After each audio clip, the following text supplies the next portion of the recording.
कहानी संसार में आइए सुनते हैं फणीश्वर नाथ रेणु की प्रसिद्ध कहानी लाल पान की बेगम। क्यों बिरजू की माँ नाच देखने नहीं जाएगी क्या? बिरजू की माँ शकरकंद उबाल कर बैठी मन ही मन कुढ़ रही थी अपने आंगन में। 7 साल का लड़का बिरजू शकरकंद के बदले तमाचे खाकर आंगन में लोट पोट कर सारी देह में मिट्टी मल रहा था। चंपिया के सिर भी चुड़ैल मंडरा रही है। आधे आंगन धूप रहते जो गई है सहुआन की दुकान छोआ गुड़ लाने, सो अभी तक नहीं लौटी। दिया बाती की बेला हो गई, आए आज लौट के जरा। बागड़ बकरे की देह में कुकुरमाछी लगी थी, इसलिए बेचारा बागड़ रह रहकर कूद फाद कर रहा था। बिरजू की माँ बागड़ पर मन का गुस्सा उतारने का बहाना ढूंढकर निकाल चुकी थी। पिछवाड़े की मिर्च की फूली गांच बागड़ के सिवा और किसने कलेवा किया होगा। बागड़ को मारने के लिए वह मिट्टी का छोटा ढेला उठा चुकी थी कि पड़ोसिन मखनी बुआ की पुकार सुनाई पड़ी। क्यों बिरजू की माँ नाच देखने नहीं जाएगी क्या? बिरजू की माँ के आगे नाथ और पीछे पगहिया हो तब ना फुआ। गरम गुस्से में बुझी नुकीली बात फुआ की देह में धंस गई और बिरजू की माँ ने हाथ के ढेले को पास ही फेंक दिया। बेचारे बागड़ को कुकुरमाछी परेशान कर रही है। आहा, आय, हर, आय। बिरजू ने लेटे ही लेटे बागड़ को एक डंडा लगा दिया। बिरजू की माँ की इच्छा हुई कि जाकर उसी डंडे से बिरजू का भूत भगा दे, किंतु नीम के पास पड़ी पनभरनियों की खिलखिलाहट सुनकर रुक गई। बोली, ठहर, तेरे बप्पा ने बड़ा हथछुट्टा बना दिया है तुझे, बड़ा हाथ चलाता है लोगों पर, ठहर। मखनी बुआ नीम के पास झुकी कमर से घड़ा उतारकर पानी भरकर लौटती पनभरियों में बिरजू की माँ की बहकी हुई बात का इंसाफ करा रही थी। जरा देखो तो इस बिरजू की माँ को, 4 मन पाट जूट का पैसा क्या हुआ है, धरती पर पांव ही नहीं पड़ते। निसाफ करो। खुद अपने मुंह से 8 दिन पहले ही गांव की गली गली में बोलती फिरी हैं। हाँ, इस बार बिरजू के बप्पा ने कहा है बैलगाड़ी पर बिठाकर बलरामपुर का नाच दिखा लाऊंगा। बैल अब अपने घर हैं तो 1000 गाड़ी मंगनी मिल जाएंगी, सो मैंने अभी टोक दिया।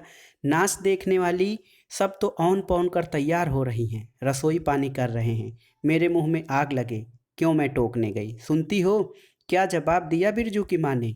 मखनी बुआ ने अपने पोपले मुंह के ओठों को एक ओर मोड़कर ऐंठती हुई बोली निकाली, अरे हाँ हाँ बिरजू की माँ, या के आगे नाथ और पीछे पगहिया हो तब ना। जंगी की पतोहू बिरजू की माँ से नहीं डरती। वह जरा गला खोलकर ही कहती है, फुआ, सर्वे शर्त मिट्टी, सर्वे सेटलमेंट के हाकिम के बासा पर फूल छाप किनारी वाली साड़ी पहन के तू भी भाटा की भेंटी चढ़ाती तो तुम्हारे नाम से भी 2-3 बीघा धनहर जमीन का पर्चा कट जाता। फिर तुम्हारे घर भी आज 10 मन सोना बंग पाठ होता, जोड़ा बैल खरीदता, फिर आगे नाथ और पीछे सैकड़ों पगहियां झूलती। जंगी की पतोहू मुहजोर है, रेलवे स्टेशन के पास की लड़की है, 3 ही महीने हुए गौने की नई बहू होकर आई है और सारे कुरमा टोली की सभी झगड़ालू सासों से एकाध मोर्चा ले चुकी है। उसका ससुर जंगी दागी चोर है, सी किलासी है, उसका खसम रंगी कुरमा टोली का नामी लठैत, इसलिए हमेशा सिंग खुजाती फिरती जंगी की पतोहू। बिरजू की माँ के आंगन में जंगी की पतोहू की गला खोल बोली गुलेल की गोलियों की तरह दंदनाती हुई आई थी।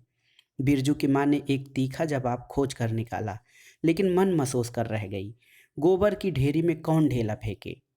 जीभ के झाल को गले में उतार कर बिरजू की माँ ने अपनी बेटी चंपिया को आवाज दी, अरे चंपिया, आज लौटे तो तेरी मूड़ी मरोड़कर चूल्हे में झोंकती हूँ। दिन दिन बेचाल होती जाती है। गांव में तो अब ठेठर बैस्कोप का गीत गाने वाली पतुरिया पतोहू सब आने लगी हैं, कहीं बैठ के बाजे न मुरलिया सीख रही होंगी, हर चाही। अरे चंपिया। जंगी की पतोहू ने बिरजू की माँ की बोली का स्वाद लेकर कमर पर घड़े को संभाला और मटक कर बोली, चल दीदिया चल, इस मोहल्ले में लाल पान की बेगम बसती हैं, नहीं जानती? दोपहर दिन और चौपहर रात बिजली की बत्ती भक भक कर जलती है। भक भक बिजली बत्ती की बात सुनकर न जाने क्यों सभी खिलखिलाकर हंस पड़ी। फुआ की टूटी हुई दंत पंक्तियों के बीच से एक मीठी गाली निकली, शैतान की नानी। बिरजू की माँ की आंखों पर मानो किसी ने तेज टार्च की रोशनी डालकर चौंधिया दिया। भक भक बिजली बत्ती। 3 साल पहले सर्वे कैंप के बाद गांव की जलंडाही औरतों ने एक कहानी गढ़ के फैलाई थी। चंपिया की माँ के आंगन में रात भर बिजली बत्ती भुभुकाती थी। चंपिया की माँ के आंगन में नाक वाले जूते की छाप घोड़े की टाप की तरह जलो जलो और जलो। चंपिया की माँ के आंगन में चांदी जैसे पाट सूखते देख कर जलने वाली सब औरतें खलिहान पर सोनौली धान के बोझों को देखकर बैगन का भुर्ता हो जाएंगी। मिट्टी के बर्तन से टपकते हुए छोवा गुड़ को उंगलियों से चाटती हुई चंपिया आई और माँ के तमाचे खाकर चीख पड़ी, मुझे क्यों मारती है? सहुआइन जल्दी से सौदा नहीं देती है। सहुआइन जल्दी सौदा नहीं देती कि नानी एक सहुआइन की दुकान पर मोती झरते हैं जो जड़ गाड़ कर बैठी हुई थी। बोल गले पर लात देकर कल्ला तोड़ दूंगी हर जाई, जो फिर कभी बाजे ने मुरलिया गाते सुना। चाल सीखने जाती है ट्यूशन की छोकरियों से। बिरजू की माँ ने चुप होकर अपनी आवाज़ अंदाजी की कि उसकी बात जंगी के झोपड़े तक साफ साफ पहुंच गई होगी। बिरजू बीती हुई बातों को भूल कर खड़ा हुआ और धूल झाड़ते हुए बर्तन से टपकते गुड़ को ललचाई निगाह से देखने लगा था।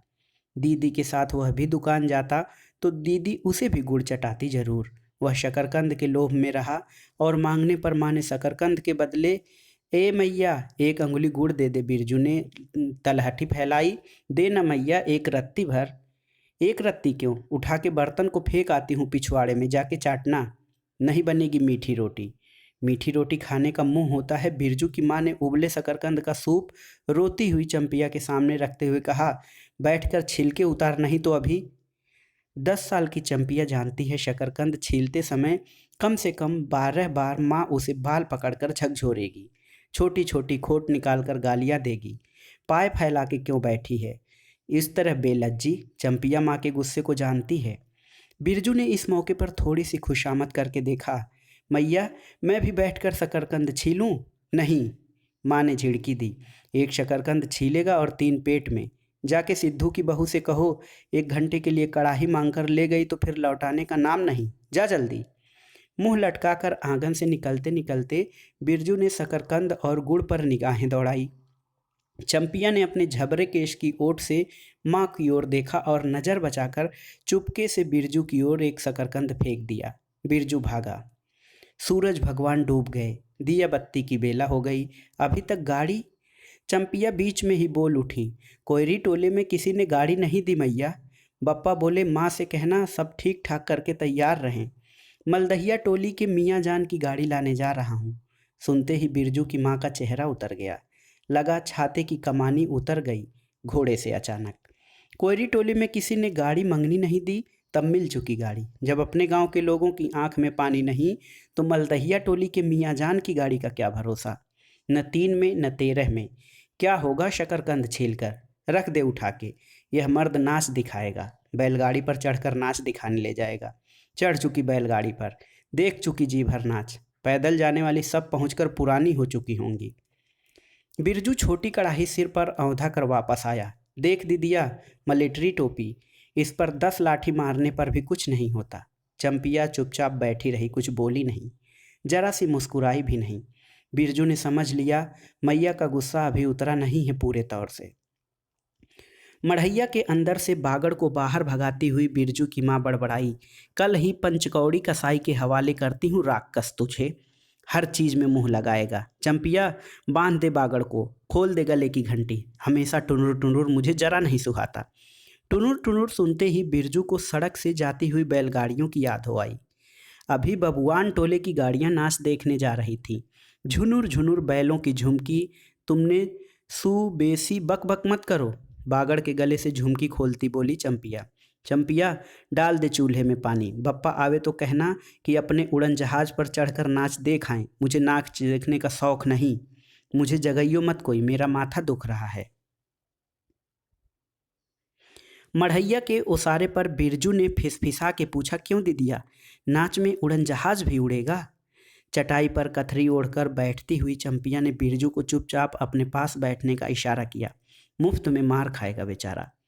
बिरजू ने बहन की कथरी में हिस्सा बांटते हुए चुक्की मुक्की लगाई। जाड़े के समय इस तरह घुटने पर ठुड्डी रखकर चुक्की मुक्की लगाना सीख चुका है वह। उसने चंपिया के कान के पास मुंह ले जाकर कहा, हम लोग नाच देखने नहीं जाएंगे? गांव में एक पंछी भी नहीं है, सब चले गए। चंपिया को तिल भर भी भरोसा नहीं। सांझा तारा डूब रहा है, बप्पा अभी तक गाड़ी लेकर नहीं लौटे। 1 महीना पहले से ही मैया कहती थीं, बलरामपुर के नाच के दिन मीठी रोटी बनेगी, चंपियाँ छीट की साड़ी पहनेगी, बिरजू पैंट पहनेगा। बैलगाड़ी पर चढ़कर चंपिया की भीगी भीगी पलकों पर एक बूंद आंसू आ गया। बिरजू का भी दिल भर आया। उसने मन ही मन में इमली पर रहने वाले जिन्न बाबा को एक बैगन कबूला, गाछ का सबसे पहला बैगन। उसने खुद जिस पौधे को रोपा है। जल्दी से गाड़ी लेकर बप्पा को भेज दो जिन्न बाबा। मढ़ैया के अंदर बिरजू की माँ चटाई पर पड़ी करवटें ले रही थी। पहले से किसी बात का मंसूबा नहीं बांधना चाहिए था किसी को। भगवान ने मंसूबा तोड़ दिया। उसको सबसे पहले भगवान से पूछना है कि यह किस चूक का फल दे रहे हो भोले बाबा। अपने जानते उसने किसी देवता पितर की मान मनौती बाकी नहीं रखी। सर्वे के समय जमीन के लिए जितनी मनौतियाँ की थीं, ठीक ही तो महावीर जी का रोट ही तो बाकी ही है। हाय रे देव, भूल चूक माफ़ करो महावीर बाबा, मनौती दूनी करके चढ़ाएगी बिरजू की माँ। बिरजू की माँ के मन में रह रहकर जंगी की पतोहू को बातें चुभती हैं। भक भक बिजली बत्ती, चोरी चमारी करने वाली की बेटी पतोहू जलेगी नहीं। 5 बीघा जमीन क्या हासिल की है बरजू के बप्पा ने। गांव की भाई खौकियों की आंखों में किरकिरी पड़ गई है। खेत में पाट लगा देखकर गांव के लोगों की छाती फटने लगी। धरती फोड़कर पाट लगा है। बैसाखी बादलों की तरह उमड़ते आ रहे हैं पाट के पौधे। तो अलान हो फलान, इतनी आंखों की धार भला फसल सहे। जहाँ 15 मन पाट होना चाहिए सिर्फ 10 मन पाट कांटा पर तौल के ओजन हुआ भगत के यहाँ। इसमें जलने की क्या बात है भला। बिरजू के बप्पा ने तो पहले ही कुरमा टोली के एक एक आदमी को समझा के कहा, जिंदगी भर मजदूरी करते रह जाओगे, सर्वे का समय हो रहा है।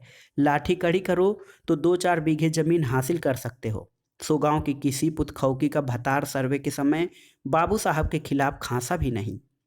बिरजू के बप्पा को क्या कम सहना पड़ा है। बाबू साहब गुस्से से सर्कस नाच के बाघ की तरह हुमड़ते रह गए। उनका बड़ा बेटा घर में आग लगाने की धमकी देकर गया। आखिर बाबू साहब ने अपने सबसे छोटे लड़के को भेजा। बिरजू की माँ को मौसी कह के पुकारा। यह ज़मीन बाबूजी ने मेरे नाम से खरीदी थी। मेरी पढ़ाई लिखाई उसी ज़मीन की उपज से चलती है। और भी कितनी बातें। खूब मोहना जानता है उतना जरा सा लड़का। जमींदार का बेटा है कि। चंपिया, बिरजू सो गया क्या? यहाँ आजा बिरजू अंदर, तू भी आजा चंपिया। भला आदमी आए तो एक बार आज।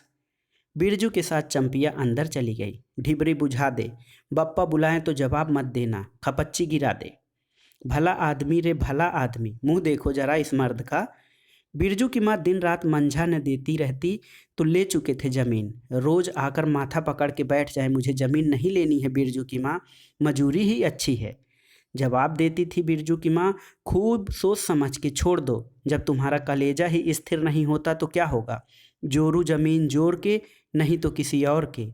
बिरजू के बाप पर बहुत तेजी से गुस्सा चढ़ता है, चढ़ता ही जाता है। बिरजू की माँ का भाग ही खराब है जो ऐसा गोबर गणेश घर वाला उसे मिला। कौन सा शौक मौज दिया है उसके मर्द ने। कोल्हू के बैल की तरह खट कर सारी उम्र काट दी इसके यहाँ। कभी एक पैसे की जलेबी भी लाकर दी है उसके खसम ने। पाट का दाम भगत के यहाँ से लेकर बाहर ही बाहर बैल हट्टा चले गए। बिरजू की माँ को एक बार नमरी लोट देखने भी नहीं दिया आँख से। बैल खरीद लाए। उसी दिन से गांव में ढिढोरा पीटने लगे, बिरजू की माँ इस बार बैलगाड़ी पर चढ़कर जाएगी नाच देखने, दूसरे की गाड़ी के भरोसे नाच दिखाएगा।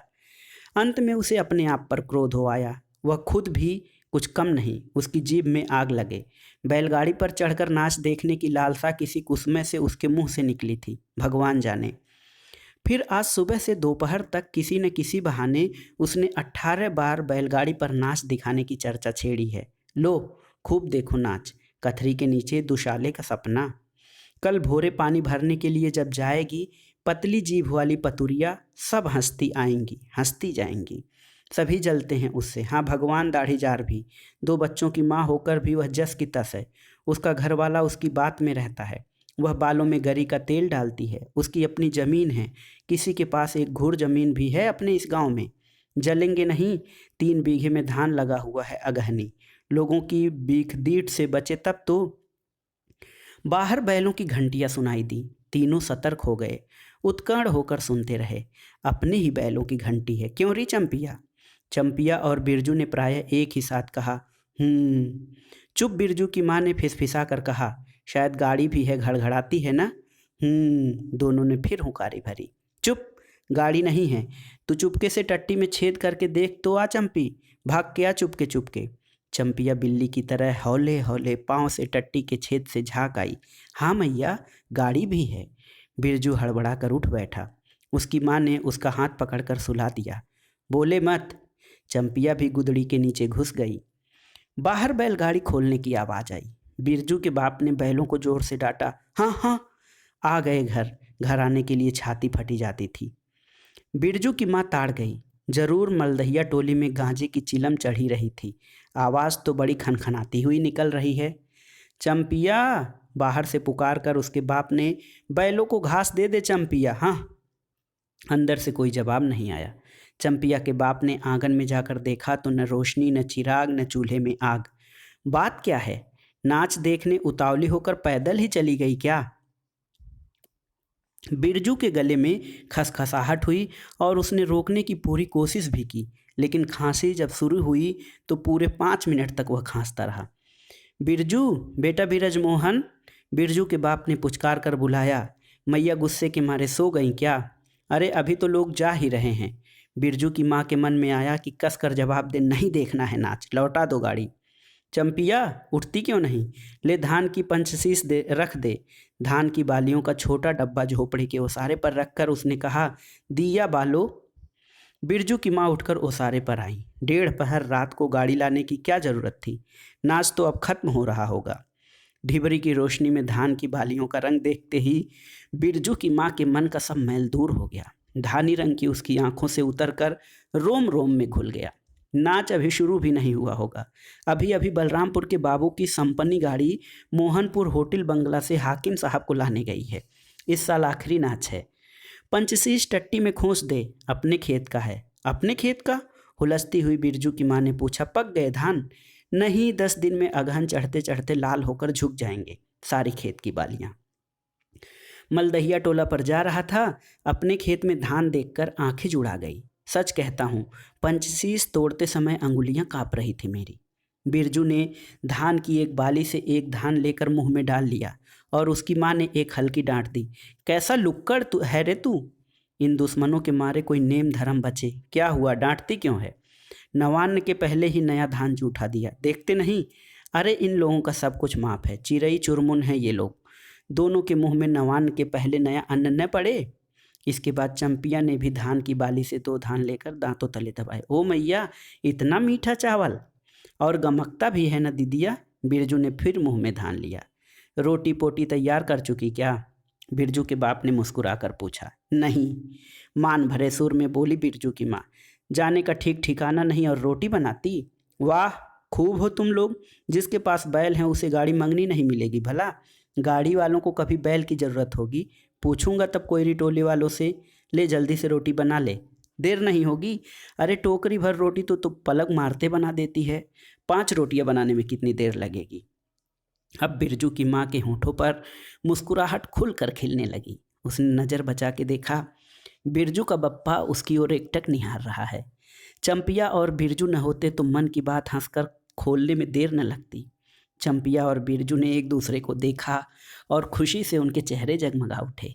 मैया बेकार गुस्सा हो रही थी ना? चंपी, जरा धैलसार में खड़ी होकर मखनी फुआ को आवाज़ दे तो।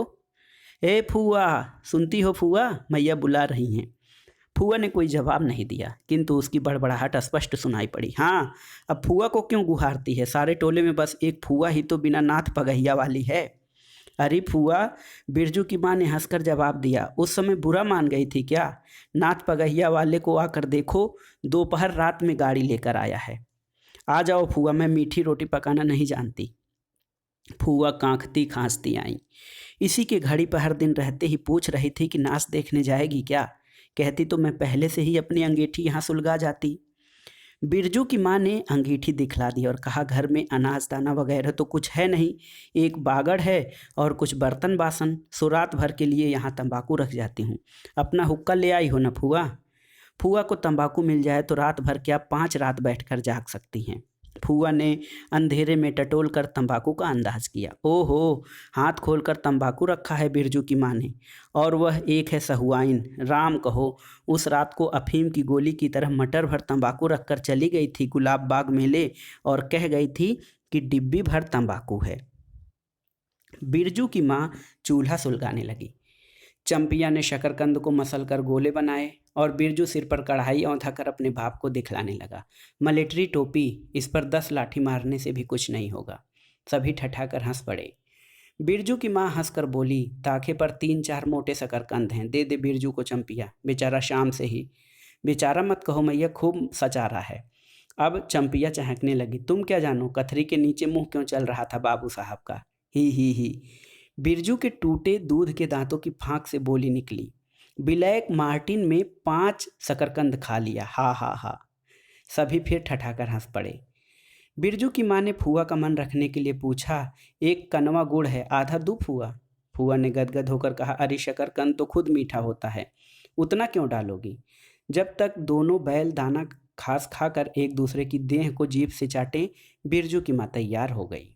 चंपिया ने छीट की साड़ी पहनी और बिरजू बटन के अभाव में पैंट पर पटसन की डोरी बंधवाने लगा। बिरजू की माँ ने आंगन से निकलकर गांव की ओर कान लगाकर सुनने की चेष्टा की। इतनी देर तक भला पैदल जाने वाले रुके रहेंगे। पूर्णिमा का चांद सिर पर आ गया है। बिरजू की माँ ने असली रूपा का मंगटिक्का पहना है। आज पहली बार। बिरजू के बप्पा को हो क्या गया है, गाड़ी जोतता क्यों नहीं, मुंह की ओर एकटक देख रहा है, मानो नाच की लाल पान की। गाड़ी पर बैठते ही बिरजू की माँ की देह में एक अजीब गुदगुदी लगने लगी। उसने बांस की बल्ली को पकड़कर कहा, गाड़ी पर अभी बहुत जगह है, जरा दाहिनी सड़क से गाड़ी हाँकना। बैल जब दौड़ने लगे और पहिया जब चू चू करके घरघराने लगा तो बिरजू से रहा नहीं गया। उड़न जहाज की तरह उड़ाओ बप्पा। गाड़ी जंगी के पिछवाड़े पहुंची। बिरजू की माँ ने कहा, जरा जंगी से पूछो ना, उसकी पतोहू नाच देखने चली गई क्या। गाड़ी के रुकते ही जंगी के झोपड़े से आती हुई रोने की आवाज़ स्पष्ट हो गई। बिरजू के बप्पे ने पूछा, अरे जंगी भाई, काहे कन्न रोहट हो रहा है आंगन में। जंगी घूर ताप रहा था। बोला, क्या पूछते हो। रंगी बलरामपुर से लौटा नहीं, पतोहिया नाच देखने कैसे जाए। आसरा देखते देखते उधर गांव की सभी औरतें चली गई। अरे ट्यूशन वाली तो रोती है काहे। बिरजू की माँ ने पुकार कर कहा, आजा झट से कपड़ा पहनकर, सारी गाड़ी पड़ी हुई है बेचारी, आजा जल्दी। बगल के झोपड़े से राधे की बेटी सुनरी ने कहा, काकी गाड़ी में जगह है, मैं भी जाऊंगी। बांस की झाड़ी के उस पार लरेना खवास का घर है, उसकी बहू भी नहीं गई है, गिलट का झुमकी कड़ा पहनकर झमकती आ रही है। आजा, जो बाकी रह गई हैं सब आ जाएं जल्दी। जंगी की पतोहू, लरेना की बीबी और राधे की बेटी सुनरी तीनों गाड़ी के पास आ गईं। बैल ने पिछला पैर फेंका। बिरजू के बाप ने एक भद्दी गाली दी, साला लताड़ मारकर लंगड़ी बनाएगा पतोहू को। सभी ठठाकर हंस पड़े। बिरजू के बाप ने घूंघट में झुकी दोनों पतोहुओं को देखा। उसे अपने खेत की झुकी हुई बालियों की याद आ गई। जंगी की पतोहू का गौना 3 ही मास पहले हुआ है। गौने की रंगीन साड़ी से कड़वे तेल और लठवा सिंदूर की गंध आ रही है। बिरजू की माँ को अपने गौने की याद आ गई। उसने कपड़े की गठरी से 3 मीठी रोटियां निकालकर कहा, खा ले एक एक करके, सिमराह के सरकारी कूप में पानी पी लेना। गाड़ी गांव से बाहर होकर धान के खेतों के बगल से जाने लगी। चांदनी कार्तिक की खेतों से धान के झड़ते फूलों की गंध आती है। बांस की झाड़ी में कहीं दुद्धि की लता फूली है। जंगी की पतोहू ने एक बीड़ी सुलगाकर बिरजू की माँ की ओर बढ़ाई और बिरजू की माँ को अचानक याद आई, चंपिया, सुनरी, लरेना की बीबी और जंगू की पतोही, ये चारों ही गांव में बैस्कोप का गीत गाना जानती हैं खूब। गाड़ी की लीक धन खेतों के बीच होकर गई। चारों ओर गौने की साड़ी की खसखसाहट जैसे आवाज होती है। बिरजू के माँ के माथे की मंगटिक्के पर चांदनी छिटकती है। अच्छा, अब एक बैस्कोप का गीत गा तो चंपिया, डरती है काहे, जहाँ भूल जाओगे बगल में मास्टरनी बैठी ही है। दोनों पतोहुए ने तो नहीं, किंतु चंपिया और सुनरी ने खंखार कर गला साफ किया। बिरजू के बाप ने बैलों को ललकारा, चल भैया और जरा जोर से गा रे चंपिया, नहीं तो मैं बैलों को धीरे धीरे चलने को कहूँगा। जंगी की पतोहू ने चंपिया के कान के पास घूंघट ले जाकर कुछ कहा और चंपिया ने धीमे से कहा, चंदा की चांदनी। बिरजू को गोद में लेकर बैठी उसकी माँ की इच्छा हुई कि वह भी साथ साथ गीत गाए। बिरजू की माँ ने जंगी की पतोहू को देखा, धीरे धीरे गुनगुना रही है वह भी, कितनी प्यारी पतोहू है। गौने की साड़ी से एक खास किस्म की गंध निकलती है। ठीक ही तो कहा है उसने, बिरजू की माँ बेगम है, लाल पान की बेगम। यह तो कोई बुरी बात नहीं, हाँ वह सचमुच लाल पान की बेगम है। बिरजू की माँ ने अपनी नाक पर दोनों आंखों को केंद्रित करने की चेष्टा करके अपने रूप की झांकी ली। लाला साड़ी की झिलमिल किनारी, मंगटिक्का पर चाँद। बिरजू की माँ के मन में अब और कोई लालसा नहीं, उसे नींद आ रही है। तो दोस्तों ये थी फणीश्वर नाथ रेणु की अत्यंत ही मनमोहक और भावपूर्ण कहानी लाल पान की बेगम। कहानी आपको कैसी लगी हमें कमेंट बॉक्स में ज़रूर बताइएगा। कहानी सुनने के लिए धन्यवाद दोस्तों। नमस्कार।